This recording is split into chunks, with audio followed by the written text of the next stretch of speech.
2007 June 3 ഞായറാഴ്ച മൊസൂളിലെ holy spirit ദേവാലയത്തിൽ പരിശുദ്ധ കുർബാന അർപ്പിക്കുമ്പോൾ വെറും 35 വയസ്സുള്ള ഇറാഖി കൽദായ കാത്തലിക് വൈദികനായ റഗീദ് അസീസ് ഗന്നി കരുതിയിരുന്നില്ല ഇത് തന്റെ അവസാനത്തെ ബലിയർപ്പണമായിരിക്കുമെന്ന്. പക്ഷേ സംഭവിച്ചത് അങ്ങനെയായിരുന്നു. അന്ന് പരിശുദ്ധ കുർബാന കഴിഞ്ഞ് മടങ്ങുമ്പോൾ അദ്ദേഹത്തിനൊപ്പം 3 ഡീക്കന്മാരും ഉണ്ടായിരുന്നു.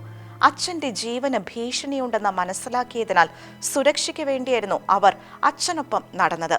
ഭയപ്പെട്ടിരുന്നത് പോലെ തന്നെ സംഭവിച്ചു. ആയുധധാരികളായ ഒരു സംഘത്തിന്റെ മുൻപിലാണ് അവർ ചെന്നുപെട്ടത്.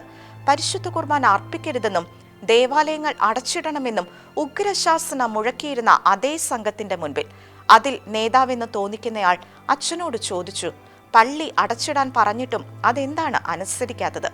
അപ്പോൾ ഫാദർ റഗീദ് പറഞ്ഞ മറുപടി ഇങ്ങനെയായിരുന്നു, എനിക്കെങ്ങനെ എൻ്റെ ദൈവത്തിന്റെ ഭവനം അടച്ചിടാനാകും? ആ മറുപടി അക്രമി സംഘത്തെ രോഷാകുലരാക്കി. അങ്ങനെയെങ്കിൽ 4 പേരും ഇസ്ലാം വിശ്വാസം സ്വീകരിച്ചേ മതിയാകൂ എന്നായി അക്രമികൾ. ആ ആവശ്യത്തെയും അച്ഛനും ഡീക്കന്മാരും വളരെ നിസ്സാരമായി തള്ളിക്കളഞ്ഞു. പിന്നെ വൈകിയില്ല. അക്രമികളുടെ കയ്യിലെ തോക്കുകൾ തീതുപ്പി. 4 പേരുടെയും ഹൃദയത്തിലൂടെ വെടിയുണ്ടകൾ പാഞ്ഞുപോയി. അവർ ദൈവമേ എന്ന് നിലവിളിച്ചുകൊണ്ട് നിലത്തേക്ക് വീണു. ഇറാഖിലെ ക്രൈസ്തവ സമൂഹത്തിന് ഒരിക്കലും വിസ്മരിക്കാനാവാത്ത രക്തസാക്ഷിത്വമായിരുന്നു അന്ന് അവിടെ സംഭവിച്ചത്. ഞായറാഴ്ചകളിലെ ബലിയർപ്പണമില്ലാതെ നമുക്കെങ്ങനെ ജീവിക്കാനാകുമെന്ന് ചോദിച്ച ആ യുവ വൈദികൻ തന്റെ ജീവിതത്തെ തന്നെ ബലിയാക്കി അവിടെ ദൈവപിതാവിന് സമർപ്പിക്കുകയായിരുന്നു. 1972 ജനുവരി 20 മൊസൂളിൽ ജനിച്ച റഗീദ് അസീസ് ഗന്നിക്ക് ഒരു വൈദികനാകണമെന്നായിരുന്നു ചെറുപ്പം തൊട്ടേ ആഗ്രഹം. കൽദായ വിശ്വാസ പാരമ്പര്യത്തിൽ വേരൂന്നിയ ഒരു യൗവനകാലമായിരുന്നു അദ്ദേഹത്തിൻ്റെത്. ക്രൈസ്തവ വിശ്വാസത്തിലും തനിമയിലും ജീവിക്കുന്നത് അഭിമാനവും ധൈര്യവുമായിട്ടാണ് അദ്ദേഹം കരുതിപ്പോന്നിരുന്നത്.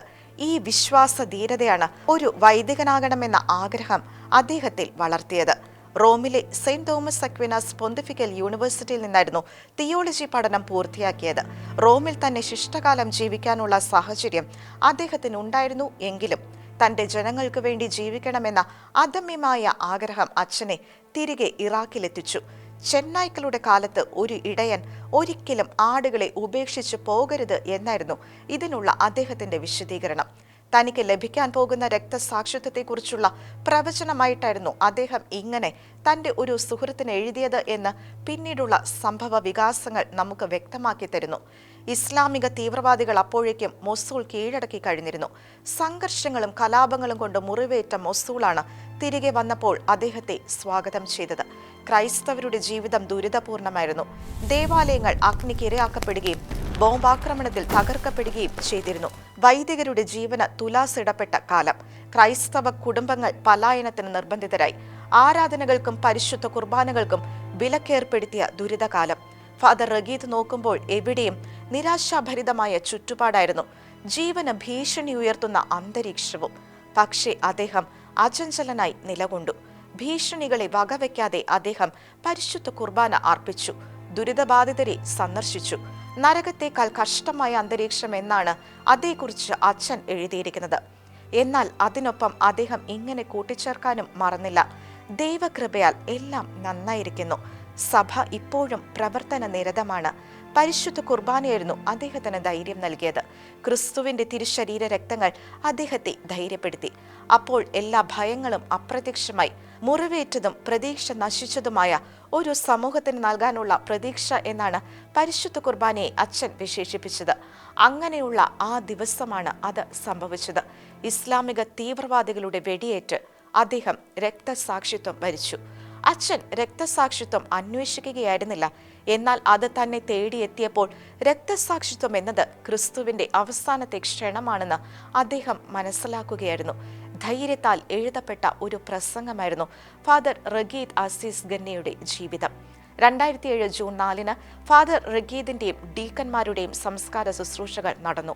ഭീഷണികളൊന്നും വകവയ്ക്കാതെ ആയിരക്കണക്കിന് ആളുകളാണ് ആ ചടങ്ങിൽ പങ്കെടുത്തത്. ഫാദർ റഗീദിന്റെ ത്യാഗോജ്വലമായ ജീവിതം എല്ലാ നല്ല മനുഷ്യരുടെയും ഹൃദയങ്ങളിൽ വെറുപ്പിന്റെയും അക്രമത്തിന്റെയും വഴികൾ ഉപേക്ഷിക്കാനും തിന്മയെ നന്മ കൊണ്ട് കീഴടക്കാനും ഇറാഖിൽ അനുരഞ്ജനത്തിന്റെയും നീതിയുടെയും സമാധാനത്തിന്റെയും ഉദയം വേഗത്തിലാക്കുന്നതിനും സഹായിക്കും എന്നാണ് ബെനഡിക്ട് 16 പാപ്പ അനുശോചന സന്ദേശത്തിൽ പറഞ്ഞത്.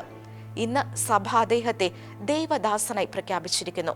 ഞാൻ വഹിക്കുന്ന പൗരോഹിത്യത്തിൽ ആരും എന്നെ അപമാനിക്കാതിരിക്കാൻ ദൈവമേ, അങ്ങ് എൻ്റെ ശക്തിയായിരിക്കണമേ എന്നും എൻ്റെ ജീവനെ ഭയന്ന് എന്നെ തന്നെ ദുർബലപ്പെടുത്താതിരിക്കാനും കീഴടങ്ങാതിരിക്കാനും എന്നെ സഹായിക്കണമേ എന്നുമായിരുന്നു ഫാദർ ഗന്നയുടെ പ്രാർത്ഥന. കർത്താവിന് വേണ്ടി മരിക്കാനും കർത്താവിനോടൊപ്പം ജീവിക്കാനും ആഗ്രഹിച്ച ദേവദാസൻ ഫാദർ റഗീദിന്റെ ജീവിതം നമ്മെ പ്രചോദിപ്പിക്കട്ടെ.